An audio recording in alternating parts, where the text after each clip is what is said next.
Hello students, कैसे हैं आप सब लोग। उम्मीद करती हूँ सब अच्छे होंगे और स्वस्थ होंगे। मैं Meena Rana ICT virtual class में आपका स्वागत करती हूँ। तो स्टूडेंट्स, हम पढ़ रहे हैं क्लास 12 का मैथ। और जैसे कि आप जानते हैं, प्रीवियस लेक्चर से आपका चल रहा है यहाँ पर पेपर को हम सॉल्व कर रहे हैं। प्रीवियस लेक्चर में हमने यहाँ पर 2 क्वेश्चन आपको सॉल्व कराए थे, जिसमें आपका पहला जो क्वेश्चन था वो आपका इनवर्स ट्रिग्नोमेट्रिक फंक्शन का था। इसी के साथ साथ हमने यहाँ पर क्या किया, हमने इनवर्स ट्रिग्नोमेट्रिक के जो बेसिक कॉन्सेप्ट है, जहाँ से आपके प्रीवियस ईयर में बहुत सारे क्वेश्चन पूछे जाते हैं, उन पर भी हमने डिस्कस किया। हमने यहाँ पर आपको इनवर्स ट्रिग्नोमेट्रिक के 2020, 22, 24, 23 और 18 और 17, 15 यहाँ तक के आपको क्वेश्चन यहाँ पर सॉल्व करा दिए हैं। और मुझे उम्मीद भी करती हूँ कि आपको वो कॉन्सेप्ट समझ में आए होंगे, क्वेश्चंस को आप समझ चुके होंगे कि किस तरह के क्वेश्चन आपके इनवर्स ट्रिग्नोमेट्रिक फंक्शन से पूछे जाते हैं। यहाँ पर देखिए, हमने उसके बाद दूसरा क्वेश्चन आपको कहाँ से, डिटर्मिनेंट से आपका क्वेश्चन आया था, उस पर हमने डिस्कस किया। और डिटर्मिनेंट्स में मैंने क्या कहा कि आप यदि किसी समीकरण निकाय को के आव्यूह विधि द्वारा अगर उसको आप सॉल्व कर लेते हैं, तो डिटर्मिनेंट्स का आपका जो पूरा टॉपिक है वो आपका कवर हो जाता है। कैसे हो जाता है, देखिए 2022 का ये क्वेश्चन है, ठीक है, जो कि आपका डिटर्मिनेंट से पूछा है। इससे पहले हमने एक एमसीक्यू आपका डिटर्मिनेंट से किया था, ठीक है, जिसमें आपको क्या दिया था, ए मैट्रिक्स आपकी किस ऑर्डर की थी, ए मैट्रिक्स आपको 3 × 3 कोटि की, यहाँ पर कोई मैट्रिक्स कोटि की कोई आव्यूह थे, ठीक है। और आपको क्या निकालना था, डिटर्मिनेंट्स ऑफ एडजॉइंट ऑफ ए आपको निकालना था। तो इस पे हमने कॉन्सेप्ट बताया था कि यदि आपके पास n इंटू एन ऑर्डर की, यानी कि आपके पास स्क्वायर मैट्रिक्स होती है, तो उस केस में आप एडजॉइंट कैसे निकालते हैं। तो क्या करते हैं आप, adjoint of A, determinants of adjoint of A क्या हो जाता है आपके पास, डिटर्मिनेंट्स ऑफ ए की पावर n-1। अब n यहाँ पर क्या है, ऑर्डर ऑफ मैट्रिक्स, यानी कि जो भी मैट्रिक्स आपको दी हुई है उस मैट्रिक्स की कोटि, ठीक है, इसको ऑर्डर कहा जाता है। तो ये इसका ऑर्डर ऑफ मैट्रिक्स होता है। तो यहाँ पर आपको option, determinants of A, n कितना था, 3 × 3 ऑर्डर की ये मैट्रिक्स थी, तो हमने यहाँ पर n-1 किया था, यानी कि डिटर्मिनेंट्स ऑफ ए की पावर 2, ये हमने ऑप्शन में देखा था। अब मैंने इसके बाद आपको क्या कहा था कि इस पर्टिकुलर चैप्टर से आपको मैं सिर्फ एक क्वेश्चन बताऊंगी, इससे आपका पूरा चैप्टर कवर हो जाएगा। और वैसे भी आप जानते हैं, रेगुलर क्लास में हमने डिटर्मिनेंट्स को हम कर चुके हैं, जिसमें आपके पास डिटर्मिनेंट को आप कैसे सॉल्व करते हैं, 2 × 2 ऑर्डर की, 3 × 3 ऑर्डर की। देखिए डिटर्मिनेंट्स में आपके सिलेबस में 3 × 3 ऑर्डर तक का ही क्या है, और आपके पास यहाँ पर डिटर्मिनेंट्स होंगी, तो इन ऑर्डर के ही हम क्या करते हैं, सॉल्व करते हैं। तो क्या इसमें आ जाता है, पहले हम डिटर्मिनेंट्स को कैसे सॉल्व करते हैं, ठीक है, इसके बाद हम माइनर कैसे निकालते हैं, ये हम यहाँ पर सीखेंगे, ठीक है। और माइनर के बाद को फैक्टर कैसे निकालते हैं आप, ठीक है, को फैक्टर को ए आई जे से आप डिनोट करते हैं, ए आई जे। तो को फैक्टर कैसे निकाला जाता है, को फैक्टर के बाद आप एडजॉइंट ऑफ मैट्रिक्स कैसे निकालते हैं, एडजॉइंट ऑफ मैट्रिक्स कैसे निकालते हैं, ये हम यहाँ पर सीखेंगे। एड देखिए, ये एक चेन है, डिटर्मिनेंट्स का जो चैप्टर है ये एक चेन है। तो ये जो आपके पास यहाँ पर समीकरण निकाय है ना, इन सब कॉन्सेप्ट को करने के बाद ही आप इस क्वेश्चन को सॉल्व कर सकते हैं। एडजॉइंट के बाद आप एडजॉइंट के बाद निकालेंगे ए इनवर्स, ए इनवर्स निकालना आपको आना चाहिए। ए इनवर्स के बाद फिर आपको मल्टीप्लिकेशन करना आना चाहिए, क्योंकि जब आप क्या करते हैं, x इसमें वेरिएबल निकालते हैं, तो a इनवर्स ऑफ b, यहाँ पर आपका a क्या होता है, कोफिशिएंट मैट्रिक्स होता है, अभी हम यहाँ पर बताएंगे, कोफिशिएंट मैट्रिक्स होता है, और b आपका कांस्टेंट मैट्रिक्स होता है, ठीक है। तो हमने क्या कहा आपसे कि इस क्वेश्चन को करने के लिए इतने सारे कॉन्सेप्ट यदि आपको आते हैं, तभी आप इस क्वेश्चन को सॉल्व कर सकते हैं। ये क्वेश्चन आपका बेसिकली 5 मार्क्स में आता है, ठीक है।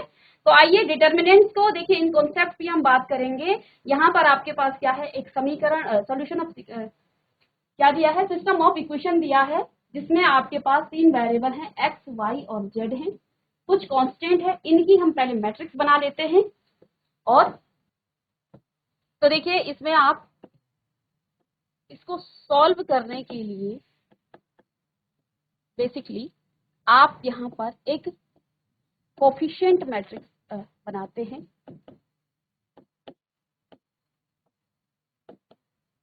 एक कोफिशिएंट मैट्रिक्स होगी। कोफिशिएंट किसके? वेरिएबल के कोफिशिएंट। तो देखिए आप यहाँ पर पहले तो आप क्या लिखेंगे,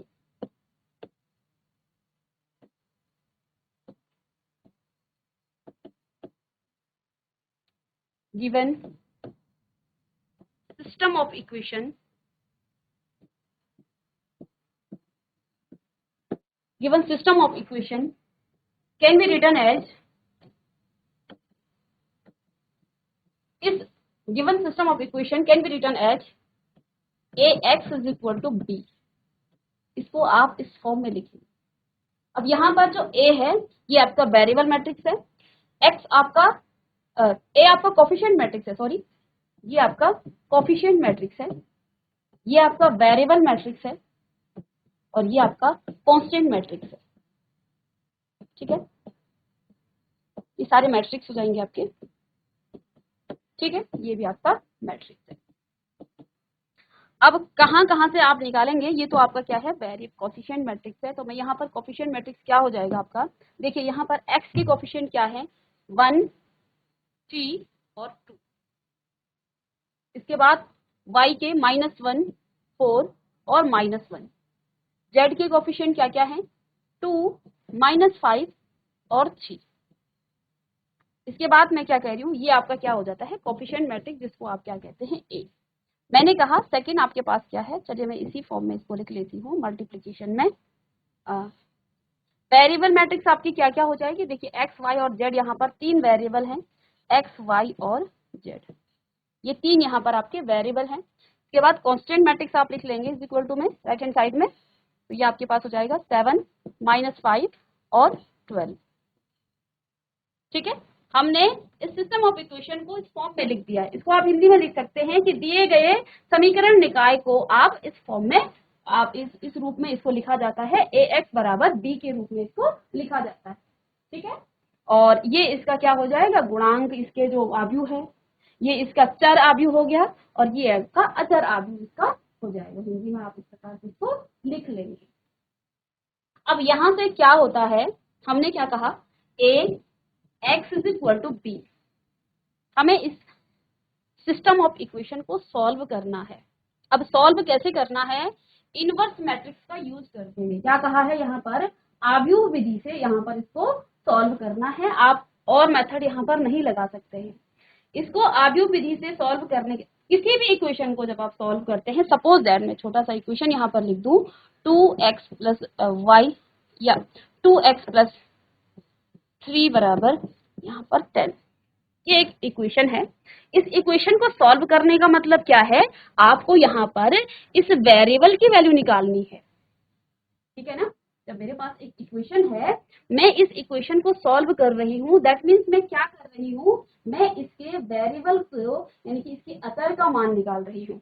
तो अचर का मान जैसे आप निकालते हैं तो कहेंगे कि ये इसको सेटिस्फाई करेगा और इस इक्वेशन का ये सॉल्यूशन हो जाएगा। ठीक है, तो अब आपके पास मैट्रिक्स के फॉर्म में दे रखा है ये आपको इक्वेशन, यानी कि इस इक्वेशन को सॉल्व करने के लिए, देखिए ये a तो आपका कोफिशिएंट मैट्रिक्स है, x आपका वेरिएबल मैट्रिक्स है, दैट मीन्स मुझे x निकालना है यहाँ। तो इसको x निकालने के लिए आप क्या करते हैं, ये थ्योरम में था, मैं यहाँ पे आपको बता रही हूँ।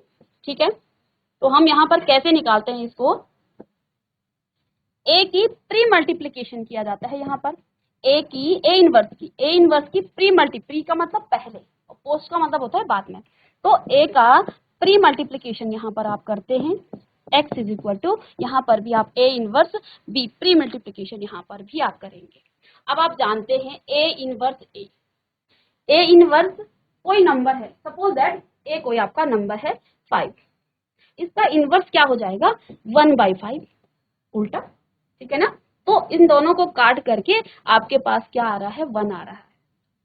अब मैट्रिक्स की दुनिया में A इनवर्स इंटू A आपका I होता है, और मैट्रिक्स में आइडेंटिटी मैट्रिक्स 1 का काम करता है। किसी भी मैट्रिक्स को आप आइडेंटिटी मैट्रिक्स से मल्टीप्लाई करेंगे तो वो 1 आपको, मतलब 1 की तरह वो ट्रीट करेगा। अब 1 के साथ आप किसी भी मैट्रिक्स की मल्टीप्लाई करें तो वो फिर वही आ जाएगा, यानी किसी भी नंबर को आप 1 से मल्टीप्लाई कर दीजिए तो वो आपको वो नंबर खुद ही आ जाएगा।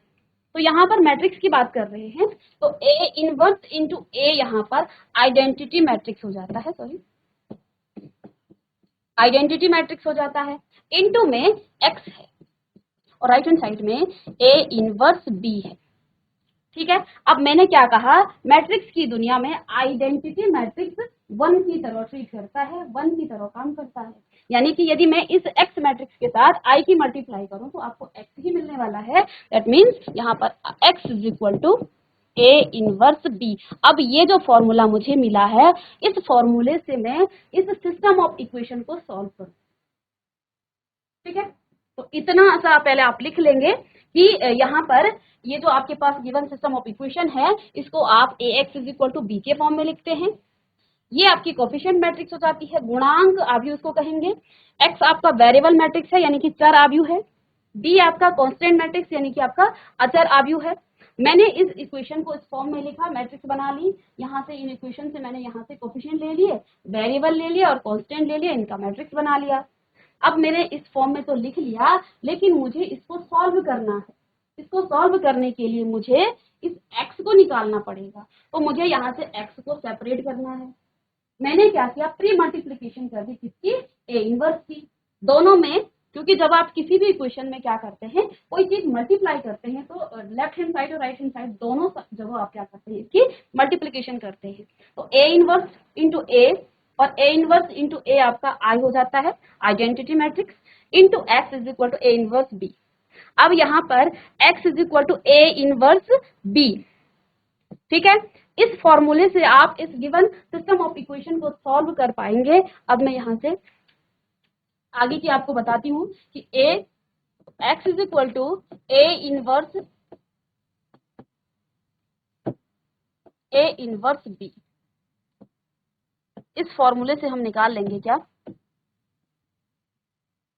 इस इक्वेशन को सॉल्व करेंगे। अब देखिए, ए इनवर्स निकालने के लिए मेरे पास एक फॉर्मूला है ए इनवर्स का। ठीक है, अब देखिए मैंने कहा आपको कि जब आप इस सॉल्यूशन सिस्टम ऑफ इक्वेशन को सॉल्व करते हैं तो आपको डिटर्मिनेंट्स ऑफ ए भी चाहिए, आपको माइनर निकालना आना चाहिए, आपको उसका एडजॉइंट निकालना आना चाहिए, कोफैक्टर निकालना आना चाहिए, एडजॉइंट निकालना आना चाहिए और इनवर्स निकालना भी आना चाहिए। इसके अलावा आपको मैट्रिक्स मल्टीप्लिकेशन भी आना चाहिए, मैट्रिक्स मल्टीप्लिकेशन। ठीक है, मैट्रिक्स मल्टीप्लिकेशन भी आपको आना चाहिए। यानी कि ये क्या है, application of determinant and matrix है। दोनों चैप्टर का एप्लीकेशन है, यूजेज है इस समीकरण निकाय में, इस सिस्टम ऑफ सॉल्यूशन इक्वेशन में। तो यहाँ पर देखिए A inverse into B, X is equal to A inverse का फॉर्मूला क्या हो जाता है, ए इनवर्स का फॉर्मूला आपने पढ़ा है, A inverse is equal to 1 upon determinants of A and adjoint of A into B। Sorry, B नहीं आएगा, मैं अभी A का। अब A इनवर्स निकालने के लिए भी आपको पहले A डिटर्मिनेंट चाहिए और एडजॉइंट ऑफ A चाहिए। ठीक है, अब इस फॉर्मूले में यहाँ पर आप रखेंगे x is equal to A inverse B। अब A इनवर्स की जगह पर आप ये रखेंगे 1 अपॉन डिटर्मिनेंट्स ऑफ A और एडजॉइंट ऑफ ए इंटू में बी। मैंने क्या किया, ए इनवर्स का फॉर्मूला ये था, मैंने यहाँ पर ए इनवर्स की वैल्यू को रख दिया। ठीक है, अब देखिए इस एक्स को निकालने के लिए आपको डिटर्मिनेंट्स ऑफ ए चाहिए, प्लस में आपको एडजॉइंट ऑफ ए चाहिए। अब एडजॉइंट निकालने के लिए, एडजॉइंट मैट्रिक्स निकालने के लिए आपको क्या करना पड़ेगा, ट्रांसपोज ऑफ कोफैक्टर मैट्रिक्स। देखिए चेन है ये, cofactor matrix, transpose of cofactor matrix. ठीक है, और कोफैक्टर इसको किसको, एडजॉइंट निकालने के लिए आपको क्या करना है, transpose of cofactor matrix. Cofactor matrix निकालने के लिए आपके पास एक फॉर्मूला होता है,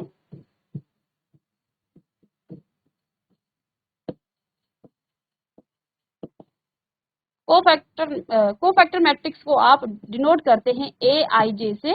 आपकी एनसीईआरटी में ए आई जे से डिनोट किया गया है, बाकी कुछ अदर बुक में सी आई जे भी है, नाम है बस उसका, बाकी यही है। आई यहाँ पर आपका नंबर ऑफ रो होंगे, कौन से रो में वो एलिमेंट है, किस एलिमेंट का आप क्या निकाल रहे हैं, कोफैक्टर निकाल रहे हैं, और जे उसके कॉलम को दर्शाएगा।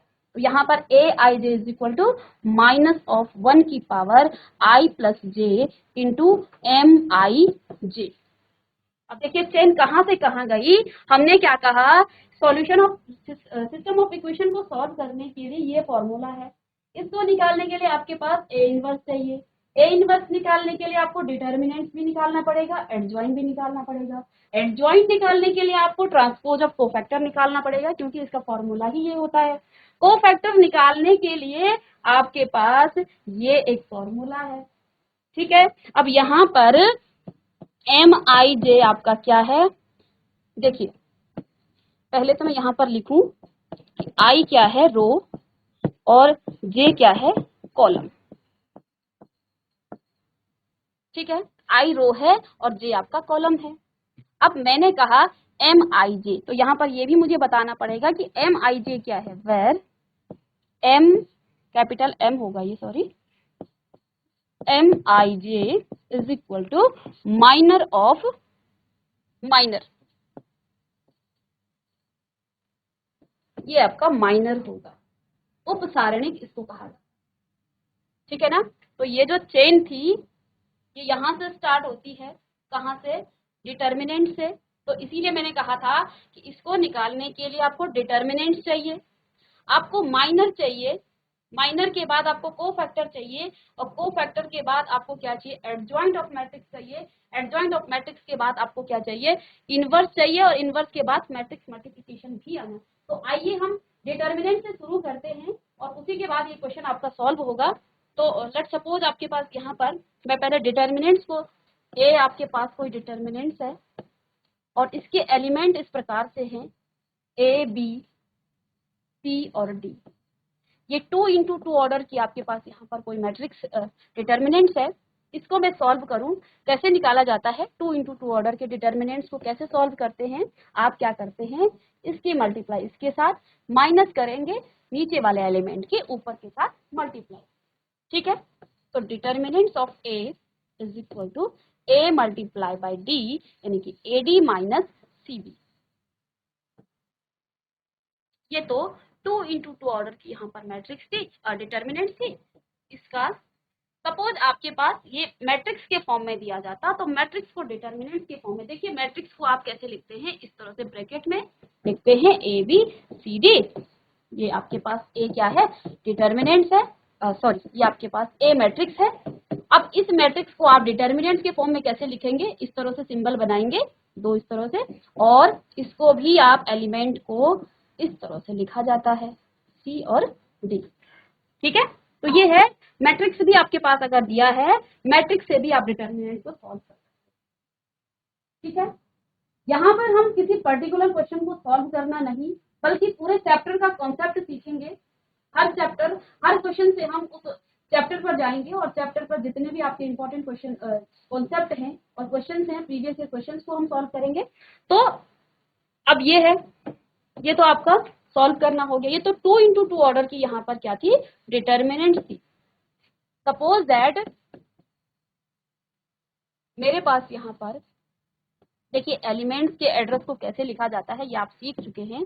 और ए आपके पास क्या है, कोई मैट्रिक्स है और एलिमेंट इस तरह से हैं, A11, A12, A13, A21, A22 और A23, A33, sorry A31, A32, A33। ये 3 इंटू 3 ऑर्डर की यहाँ पर कोई मैट्रिक्स है, क्या है, कोई मैट्रिक्स है। अब इसका आप डिटर्मिनेंट्स कैसे निकालेंगे इस ऑर्डर की, तो सबसे पहले तो यहाँ पर साइन की हम बात करते हैं। साइन का मतलब क्या है, जब भी आप किसी डिटर्मिनेंट्स को डिटर्मिनेंट्स के फॉर्म में लिखेंगे तो यहाँ पर ये जो मैट्रिक्स है, ये जो आपके पास मैट्रिक्स है, इसको आप इस तरह से लिख लेंगे और यही एलिमेंट सेम आएंगे यहाँ पर, ठीक है। तो मैं यहीं पर कर देती हूँ, बार बार यहाँ पर स्पेस भी ये लेगा। तो ये आपका ए डिटर्मिनेंट है, बस आपको ये लिखना है, इसको आपने सॉल्व करना है। इसको सॉल्व करने के लिए आपके पास यहाँ पर हम साइन देखते हैं। साइन कैसे देखा जाता है इस एलिमेंट का एड्रेस क्या है, A11, यानी कि ये जो एलिमेंट बैठा हुआ है, एड्रेस का मतलब कहाँ पर है, ये पहली रो में है और पहले कॉलम में, फर्स्ट रो और फर्स्ट कॉलम, R1 इसको कहते हैं और इसको कहा जाता है C1। तो ये जो एलिमेंट है R1 और C1, इसीलिए इसका एड्रेस क्या है, A11। ठीक है, मैं इस एलिमेंट की बात करूं, A12 ये C2 है, कॉलम 2, C3 यहाँ पर ये आपका R2 है, ये आपका R3 है। तो इस एलिमेंट के एड्रेस की बात करूंगी A12, तो ये जो एलिमेंट लिखे जाते हैं ना, ये अपना एड्रेस भी बताते हैं कि ये किस डिटर्मिनेंट या किसी आव्यूह में कहाँ का एलिमेंट है। तो आपको यहाँ से भी पूछे जाते हैं कि इसका इस तरह से एलिमेंट लिखे जाएंगे और आपको पूछा जाएगा कि इसको बताइए, यहाँ पर कुछ नंबर होंगे और आपको कहा जाएगा A31। तो आपको उनके इस एड्रेस से पता करना है कि वो कौन सा एलिमेंट है। ठीक है, तो यहाँ पर इसका मतलब क्या है, A12 ये पहली रो में और सेकंड कॉलम में, A13 का मतलब क्या है, फर्स्ट रो थर्ड कॉलम, ऐसे ही 21 second row first column, 22 second row second column, इसके बाद 23 सेकंड रो थर्ड कॉलम। इस प्रकार से इसके एड्रेस होते हैं। अब डिटर्मिनेंट 3x3 ऑर्डर की डिटर्मिनेंट को सॉल्व करने के लिए हम क्या करते हैं, पहले साइन को देखते हैं। साइन कैसे देखते हैं, देखिए मैंने कहा ये प्लस होगा, ये प्लस है, ये प्लस है, ये माइनस है, फिर ये प्लस है, ये माइनस, ये प्लस, ये माइनस, ये प्लस, ये माइनस और ये प्लस। अब ये कैसे आ गए, देखिए इसको एड्रेस निकालने के लिए कि आप क्या करते हैं, -1 की पावर i प्लस जे, इनके साइन कैसे निकाले जाते हैं, -1 की पावर i प्लस जे। तो देखिए i कितना है, 1, i का मतलब रो को दर्शाता है ना, ये आगे वाला, और पीछे वाला जे ये कॉलम को दर्शाता है, 1 1, तो i प्लस जे, तो -1 की पावर 1 प्लस 1 और -1 की पावर 2 का मतलब जब आप -1 की पावर ऑड लेते हैं तो आपको नेगेटिव साइन, और इवन लेंगे तो पॉजिटिव साइन मिलेगा। अब देखिए यहीं से देख लीजिए, -1 की पावर 1 प्लस 1 इवन तो पॉजिटिव, 1 प्लस 3 ऑड तो नेगेटिव साइन, 1 प्लस 4 कितना हो जाएगा, 1 प्लस 3 4, ये आपको पॉजिटिव साइन देगा, 2 प्लस 1 3, ये आपको नेगेटिव साइन देगा, 2 plus 2 4 positive sign, 2 plus 5 2 plus 3 4 5, ये आपको नेगेटिव साइन, और ऐसे ही ये भी आपके आ जाएंगे, 3 प्लस 1 आपका 4 हो जाएगा पॉजिटिव साइन, 3 प्लस 2 5, तो ये आपका नेगेटिव साइन। ये है इसका कॉन्सेप्ट। ठीक है, अब इस डिटर्मिनेंट्स को सॉल्व करने के लिए हम क्या करते हैं, देखिए इस एलिमेंट के, देखिए किसी भी डिटर्मिनेंट्स को आप जब सॉल्व करते हैं तो आप किसी भी रो या कॉलम के अलोंग इसको एक्सपेंड कर सकते हैं, इसके एलिमेंट को। मैं क्या कर रही हूँ, एक्सपेंड अलोंग,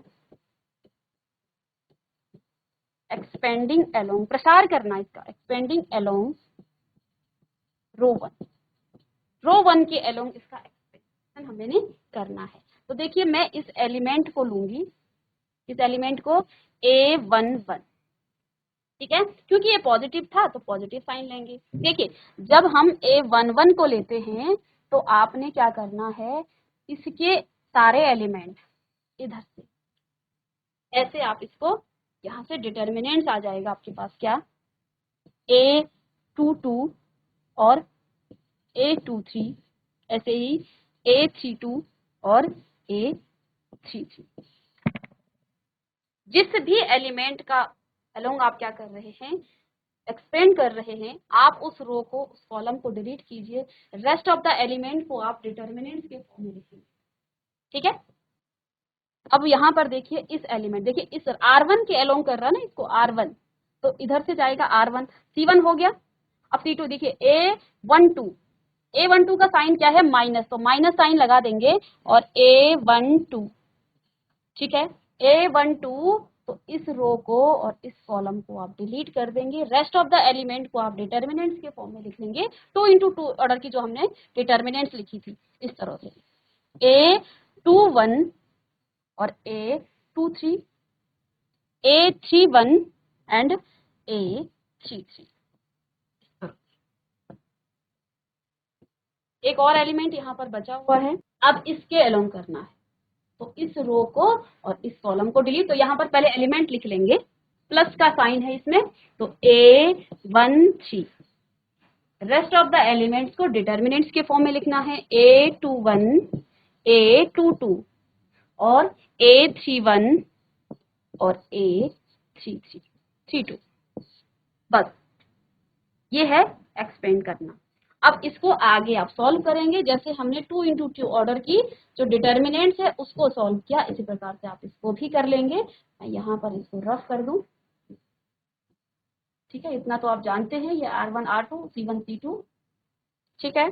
इसको सॉल्व करने के लिए आगे देखिए, यहाँ पर मैं इसको ऊपर कर दूं, तो A11, अब देखिए ये वही डिटर्मिनेंट्स आ गया है 2 × 2 ऑर्डर की, तो इसको आप कैसे करेंगे, इसकी मल्टीप्लाई यहाँ और माइनस में इसकी मल्टीप्लाई यहाँ, और बाहर से आपके पास A11 है, तो इसको यहाँ पर लिख दूं A11 और A22 और A33 माइनस में A32 इंटू में A23, ठीक है। अब यहाँ माइनस आ जाएगा A12 A21 इंटू में A33 माइनस में A31 और A23 प्लस में ये सारे एक साथ आएंगे, यहाँ जगह नहीं है तो इसलिए मैं A13 और यहाँ पर आएगा A21 इंटू में A32 माइनस में A31 और A22। तो ये आपका सॉल्व हो गया इसका 3 × 3 ऑर्डर का, तो इसको कॉपी कर लीजिए, ठीक है। तो ये है। अब आगे इसको आप क्या कर सकते हैं, A11 के अंदर मल्टीप्लाई कर देंगे, इसकी भी मल्टीप्लाई कर देंगे, बस इसी तरह से आप इसको सॉल्व कर सकते हैं। एक छोटा सा मैं यहाँ पर एग्जाम्पल ले लूँ 3 × 3 ऑर्डर की, नहीं तो एड्रेस से आपको इतना समझ में नहीं आएगा, तो इसी का एक क्वेश्चन ले लेते हैं। क्वेश्चन है सपोज आपके पास 3 - 1 और 2, या फिर मैं यहाँ पर सिंपल सा कोई खुद से कोई क्वेश्चन लिख लूँ। यहाँ पर A डिटर्मिनेंट आपके पास सपोज दैट 1 0 0 2 1 1 3 1 2, ये 3 × 3 ऑर्डर की यहाँ पर आपके पास क्या है, एक डिटर्मिनेंट है।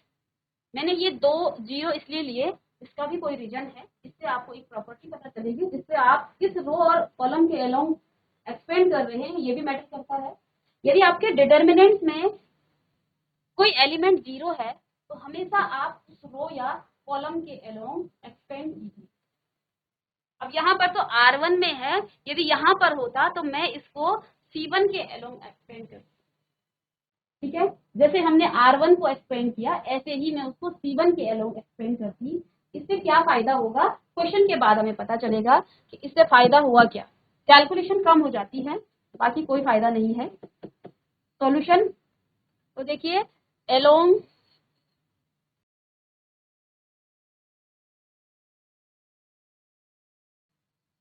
एक्सपेंडिंग अलोंग R1 के अलोंग इसको एक्सपेंड किया गया। देखिए पॉजिटिव साइन है, नेगेटिव है और पॉजिटिव है, ये आपको पता है। अब देखिए इसके अलोंग कर रहे हैं R1 के, ठीक है, तो ये आपका पॉजिटिव साइन है 1, तो क्या कहा था, इस रो और इस कॉलम को डिलीट करते हैं, रेस्ट ऑफ द ये जो आपके पास एलिमेंट है इनको आप डिटर्मिनेंट्स के फॉर्म में लिखते हैं। तो 1 हो गया, और डिटर्मिनेंट्स में आप क्या लिखेंगे, 1 प्लस का 1 है, लिखने की जरूरत नहीं है प्लस, ठीक है। डिटर्मिनेंट्स ऑफ 1 1 1 1 1 और 2, ठीक है। अब देखिए सेकंड एलिमेंट आपके पास क्या है, माइनस का साइन लगाएंगे 0, और यदि आप इसको डिलीट कर दें इन दोनों को, तो आपके पास डिटर्मिनेंट्स 2 1 और 3 2 आ जाता है, ठीक है। और माइनस प्लस में आप क्या करेंगे 0, और इसको डिलीट करेंगे तो डिटर्मिनेंट्स आपके पास 2 1 3 और 1। अभी तो मैं इसको सॉल्व कर दूं, आगे मैं बताती हूँ कैसे इस रो के अलोंग एक्सपेंड करना आपको इजी पड़ता है।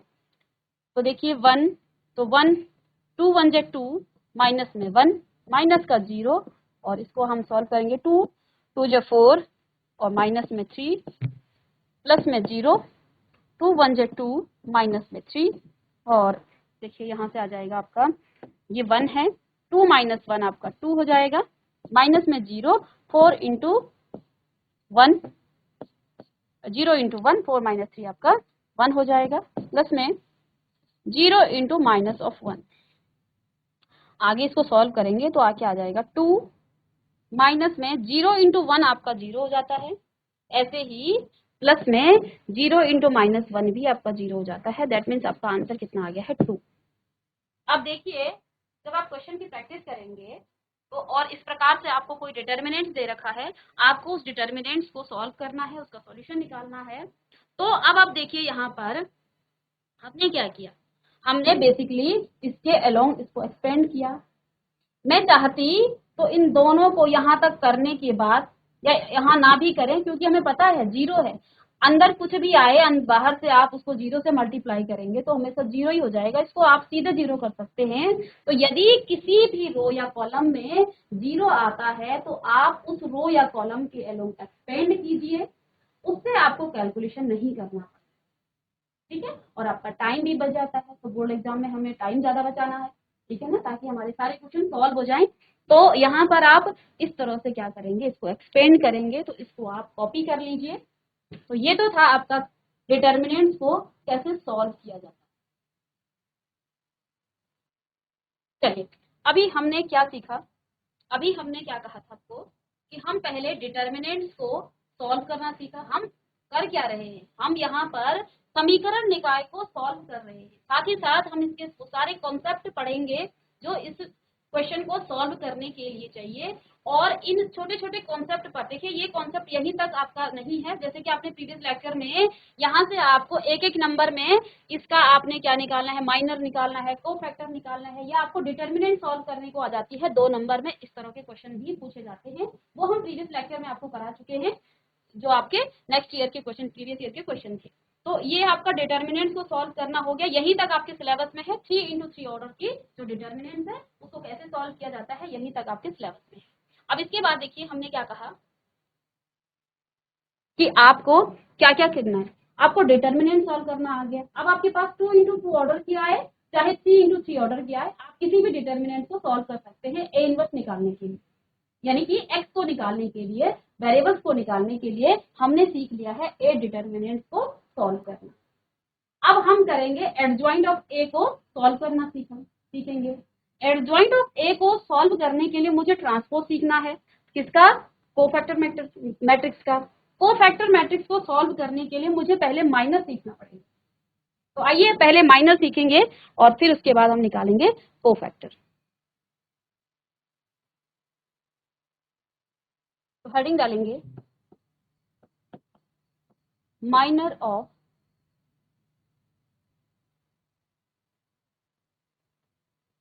माइनर। चलिए माइनर को आप कहते हैं उपसारणिक।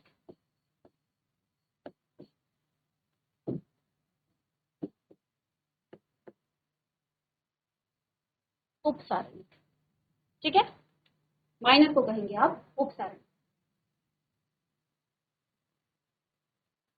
तो उपसारणिक के लिए आपके पास सपोज डेल्टा कोई डिटर्मिनेंट्स है, ठीक है, और इसके एलिमेंट किस तरह से हैं, मैं एड्रेस ही ले लूं या एग्जाम्पल से ले लूं। एग्जाम्पल कर लेते हैं 2, 6, 9 और 4, ठीक है, ये क्या है, इसका डिटर्मिनेंट्स है।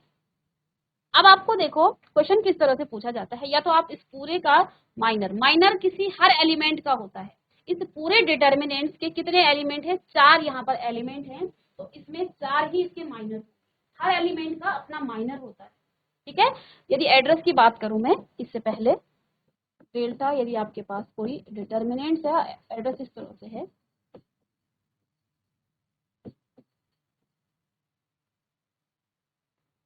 ठीक है, ये 2 इंटू 2 ऑर्डर की आपके पास कोई डिटर्मिनेंट्स है।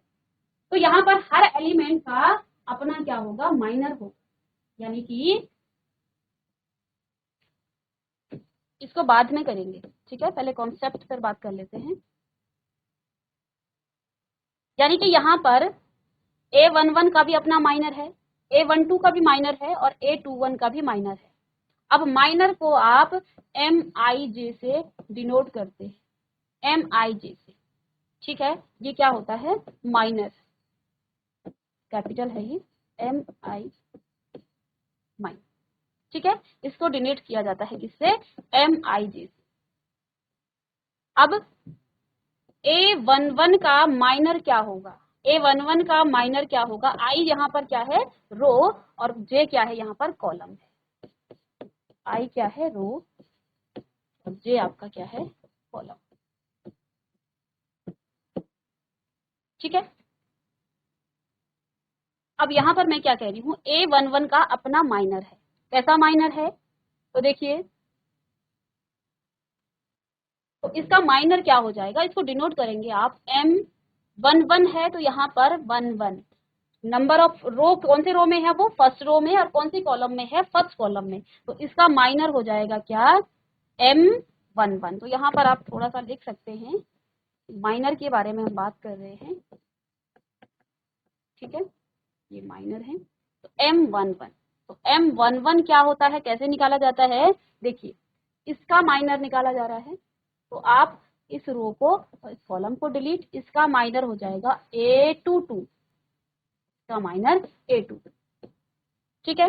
इसके बाद दूसरे एलिमेंट का माइनर निकालेंगे A12 का, इसका माइनर होगा AM12, M12, इस रो को इसमें और इस कॉलम को डिलीट करना है, A21, क्वेश्चन करेंगे तब अच्छे से समझ में आएगा। अब मुझे निकालना है A21 का, A21 का जब मैं निकालूंगी तो देखिए, इसका निकालना है, इस रो को और इस कॉलम को डिलीट, तो इसको आप डिनोट करेंगे M21 से, और क्या आ जाएगा, A12, ठीक है। इसके बाद आपको निकालना है किसका, A22 का, इसके माइनर को डिनोट करेंगे M22 से, ठीक है। और M22 क्या हो जाएगी, देखिए इस रो में है ये, तो ये वाली रो और ये कॉलम डिलीट, और A11, ये तो इसके माइनर हैं। अब इस क्वेश्चन पर हम जाएंगे, इससे आपको ज्यादा समझ में। अब ऐसा भी आपको पूछा जाता है कि 9 के माइनर बता, उप सारणिक बताइए, इसका माइनर बताइए, तो आप बता सकते हैं 9 को आपने क्या करना है, इस रो को और कॉलम को डिलीट, तो इसका उप सारणिक हो जाएगा 6, सिंपल सी बात है, ठीक है। तो यहाँ पर हर एलिमेंट का आप क्या निकालेंगे, माइनर निकालेंगे, 2 का उप सारणिक क्या हो जाएगा, 2 का उप सारणिक क्या हो जाएगा, M11, और इसको आप डिलीट करेंगे इसको, तो ये आपके पास 4 आ जाएगा। ऐसे ही 6 का उप सारणिक क्या हो जाएगा, M12, और इसको डिलीट, 6 का, इस रो को और इस कॉलम को, तो 9 आपके पास आ जाएगा। ऐसे ही आगे आप लिख सकते हैं 9 का उप सारणिक,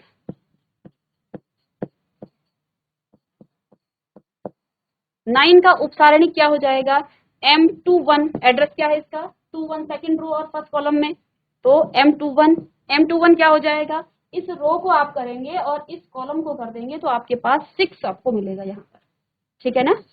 ऐसे ही आप 4 का उप सारणिक निकालेंगे, तो M22 से डिनोट करेंगे, और 4 का करेंगे तो आपका फिर से यही रो और यही कॉलम आपका डिलीट हो जाएगा, M22 second row second column delete, तो 2 यहाँ पर आपके पास आ जाएगा। इस प्रकार से 2 into 2 ऑर्डर की यहाँ पर आप क्या निकालते हैं, माइनर निकालते हैं, ठीक है, ठीक है। अब इसके बाद ये तो 2 into 2 ऑर्डर की आपके पास डिटर्मिनेंट थी, इसके बाद हम 3 into 3 ऑर्डर के डिटर्मिनेंट का माइनर निकालना, यानी कि उप सारणिक निकालना सीखेंगे। प्रीवियस क्वेश्चन हम सॉल्व कर चुके हैं, उसमें आपके पास एक एक नंबर में क्या क्या आ जाते हैं, कभी आपको कोई मैट्रिक्स डिटर्मिनेंट इस तरह से दिया जाएगा 1 2 3 4 5 6 7 8 और 9, ये आपके पास सपोज कोई डिटर्मिनेंट्स है, आपको पूछ लिया जाएगा 5 का उप सारणिक बताइए, एक एक नंबर में पूछा जाएगा, या फिर इनमें से 2 आपको या इस तरह से पूछा जाए कि A21 का उप सारणिक बताइए, तो उस केस में आपको एलिमेंट के एड्रेस भी पता होने चाहिए कि A21 बेसिकली है क्या, ठीक है। तो यहाँ पर ये आपका हो गया, और नेक्स्ट लेक्चर में हम इसके 3 × 3 ऑर्डर का जो उपसारणिक है, माइनर है, उस पर डिस्कस करेंगे और उसके बाद एडजॉइंट पढ़ेंगे, कोफैक्टर पढ़ेंगे। तो बच्चों जितना हमने आज सीखा है, देखिए क्वेश्चन एक था, लेकिन क्वेश्चन से पूरे चैप्टर का कॉन्सेप्ट हम पढ़ रहे हैं, क्योंकि ये क्वेश्चन ही ऐसा है जिसमें आपके सारे चेन यहाँ पर एक दूसरे से ये जुड़ी हुई हैं। तो इस क्वेश्चन के माध्यम से इस चैप्टर को ही हम क्या कर देंगे, पूरा रिवाइज भी कर लेंगे और प्रीवियस ईयर के और भी जितने भी क्वेश्चन होंगे उनको भी हम सॉल्व करेंगे। तो मैं उम्मीद करती हूँ कि आज का सेशन आपको समझ में आया होगा। मिलते हैं नेक्स्ट लेक्चर में, तब तक के लिए थैंक यू।